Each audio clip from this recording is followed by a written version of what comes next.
Hi everybody, I'm out in the sun today to share a little story, and this is a story that you might know if you are in the Goddess Experiment. This is a little analogy that I use quite often at the start, so that you can understand why it's really important that you get your subconscious on board when you have a goal, rather than just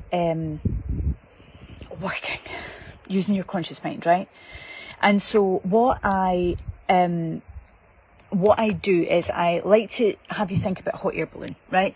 So if you imagine that your goal in life is a hot air balloon, and you discover all the things you need for your goal to work out, right? And you bring all the things together and you start building this thing.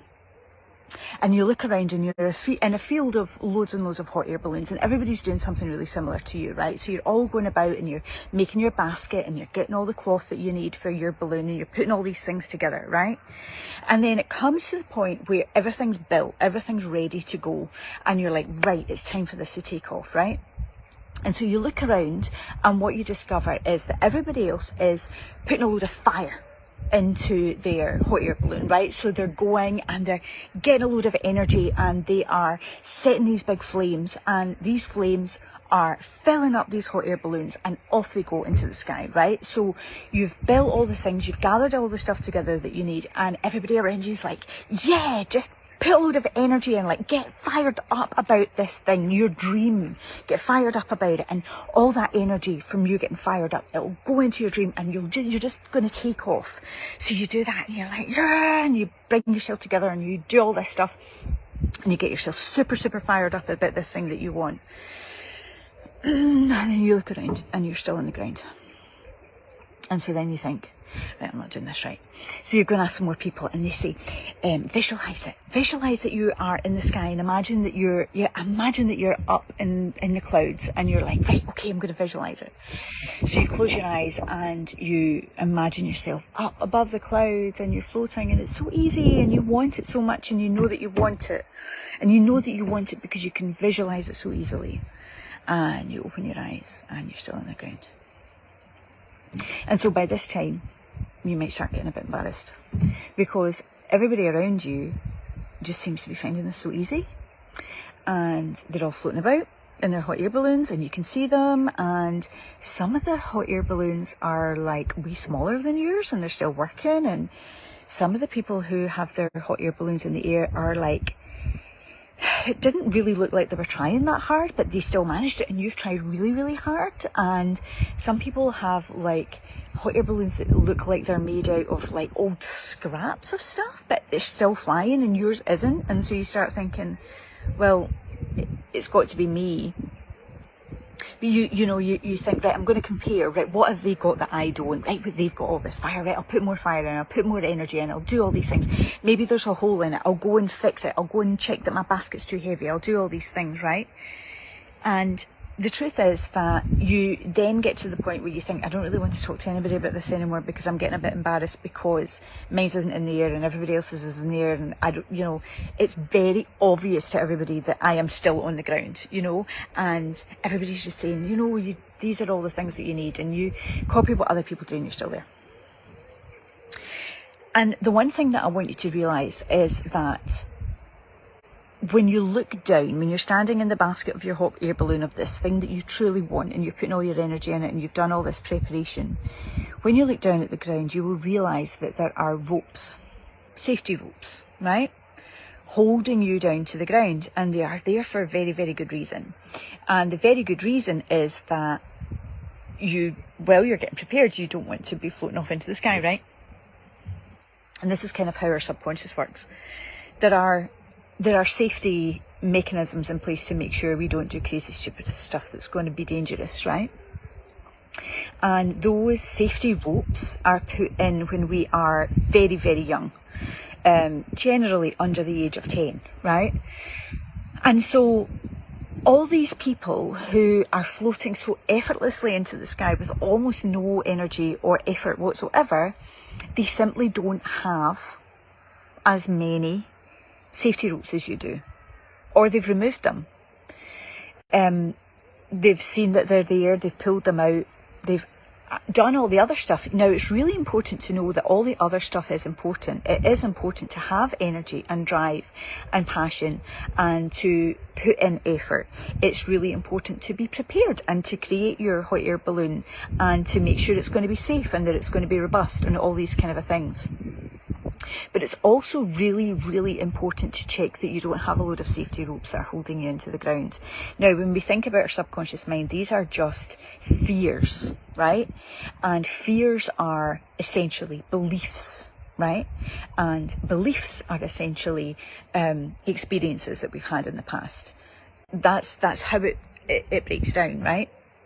Now, these aren't, like, see when people say, oh, you have all these fears and you should get rid of them, you know, I bet they'd be like, but your subconscious is just trying to keep you safe. I always kind of find myself thinking, do you know what, if my subconscious is keeping me safe, I don't want to touch it, you know, I'm totally fine. But it's really, really interesting seeing myself now as a mother with a 5-year-old kid. The things that I am telling her serve her now as a 5-year-old kid, but if she keeps those rules through all of her life, she's going to find everything really, really difficult, right? It's really important that I tell her just now that people she doesn't know are not safe, right? But if she grows up constantly with that safety rope of don't ever go near anybody you don't know, she's going to have a very small, very closed off life, right? It's very, very important to her that I tell her at the moment that the sea is dangerous and she shouldn't jump into it. But I don't want her to grow up with a fear of the sea, right? At some point, I will have to help her loosen those safety ropes in order that she manages to start to explore things a wee bit further, right? And these safety ropes can be anything from believing that it's not safe to be seen as a person who thinks they're really good at something, right? Because maybe you'll be ridiculed for that. Or maybe it's that it's not safe to do things that aren't certain because you might fail, you know? Or it's better if you really don't go to that place that we've never been because maybe something bad will happen, right? All of us have different fears, but they're all based on some sort of belief that we hold. And that belief that we hold always comes from an experience in our past. We do not have any fears wired within us other than the fear of loud noises and the fear of falling. Everything else is learned. Which is why when you have a baby, they do those wee tests when they drop them, make sure that they do these things. It's to make sure that they have these inbuilt fear reflexes, right? Anything else is learned. You don't have to be scared of giant spiders. You don't have to be scared of flying. You don't have to be scared of swimming. You don't have to be scared of public speaking. You learn it because somebody tells you it, right? Or because you have experiences where you are ridiculed or you're not accepted, right?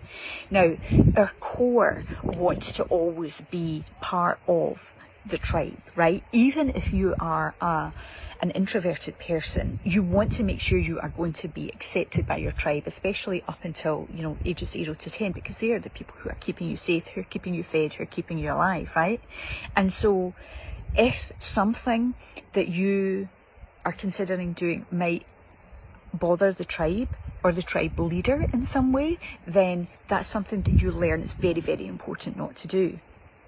You'll see it if you have a child or if you know a child, where if you say something or you give them into trouble or you shout or something, you know, they'll look, or whenever they then do something that's similar to that, they'll look at you as if, is this one of these things that you're going to give me into trouble for? Because what we have to do is we have to learn patterns. So if once upon a time you were told that people who wear red top hats are scary because one jumped out at you once dressed as a clown at a party or something, you know, whenever you then find yourself in similar situations like that, your brain is just going to go, let's just assume that this red top hatted person is going to scare us, right? And what we do is we start to form patterns and we start to create all these crazy fears and all these crazy beliefs. And the truth is that they are holding us back. They're keeping us where we are. Now, I have a really interesting potentially way of describing this, and I think I've talked about it before, where one of the ways that our subconscious gets us to not do the thing that is scary is, if you imagine that your conscious mind is a 5-year-old kid, right? This really helps if you have or know a 5-year-old kid. And my 5-year-old kid, I live next to the sea, and there is a pier, and my 5-year-old kid wants to jump off the pier, because all the other big kids jump off the pier. Now, me as her mother, I have to say, no, you can't do that because it's not safe, right? So the first thing your subconscious will do, I'm the subconscious in the story, my daughter is conscious, she knows she wants to jump off that pier, right? And it's interesting, somebody said to me the other day, I would just tell her she can't jump off the pier because she can't swim. And I was like, yes, but my 5-year-old kid thinks she can swim. She said to somebody the other day, I can hold my breath for 20 minutes. She believes she can swim. I'll get into that again in another wee minute because that's really interesting too. But so I start off by saying, no, it's not safe, right? And when she is like, no, mommy, please, please, please, the next thing I might do is say, well, do you know what? It may be later, right? And so the next thing your subconscious will do is it will say, I'm not good enough yet, right? I'll do it. I'll do this thing later. Say it's public speaking, say you really want to do something in public speaking, your brain will say it's not safe to do that. And when you ignore that and say it is safe, then it will say, do it later when you are better qualified, right? What we'll do is, we'll lose 10 pounds and then we'll do the public speaking. Or what we'll do is we'll do this course on public speaking and then we'll do it, right? So that's the next thing your brain does. And then when you continue to ignore it and you continue to say, no, I think it's safe. If she's doing this and she's trying to jump off the pier, no, I think it's safe. What am I going to do next as her mother to stop her jumping off the pier? I'm going to hand her something shiny, right? I'm going to distract her and be like, just come over here right now. I've got a lollipop. And she'll be like, all right, okay. So that's the next thing that your subconscious does. When you believe that you really want to do public speaking and it really doesn't want you to do public speaking, it'll go, do you know what? Just go on YouTube. Just go on YouTube for a couple of hours. Just watch some reels. Here's a shiny thing, right? We think we know what we want and we think we know that we want to get it. And that, like, listen, see if we didn't believe that it was possible for us to do the things that we want to do, we wouldn't construct the hot air balloon. We wouldn't put all that energy in it, you know? If you've ever had a dream of something you really want to do, maybe it's start a business, maybe it's to run a marathon or whatever, like maybe it's to become a famous singer. If you don't believe it's possible consciously, you're just not going to put in any effort, right? You're not going to bother. We believe we can do things consciously, but the truth is, if we're not getting there, we don't believe it's safe subconsciously. We have these safety ropes in the ground, right? We allow ourselves to believe that things take so much time. That's why this isn't working out. Or that's why that, you know, I'm no closer to my dream because it takes years and years and years. And the truth is, often these things don't take any time at all, right? The problem is that there is something inherently holding you back. If you are procrastinating, if you are finding yourself doing a load of busy work and never ever getting there, if you are finding yourself like, I don't know, avoiding certain parts of tasks, there are so many different ways that our subconscious slows us down and stops us from doing stuff if you don't show up consistently. I mean, for example, if my subconscious mind didn't want me to do this, it would just tell me, well, there's no point, you know, nobody's going to watch it, or, you know, it's not going to be worth it, whatever. But obviously I do believe that this is worth it. I do believe that one person, 2 people are going to see this and they're going to find it interesting and useful. Otherwise, I just wouldn't do it. We would go, oh, there's no point, you know, there's no point me doing anything. There's no point me putting in any effort or whatever. I would procrastinate. Oh, my battery would be dead. I was like, do you find yourself doing all those things where you're like, I don't know why I'm just not getting there. I do not know. I feel like I really, really want this thing, but for some reason or another, I'm just not showing up for myself, or I'm just not getting there, or I'm just doing constant busy work all the time and I'm just not getting anywhere. I want you to think about what your own personal hot air balloon is, right? What basket you have constructed, what mood board do you have that's full of images of this dream life that you are going to one day fulfill, right? And in what way are you putting a load of fire into it, a load of effort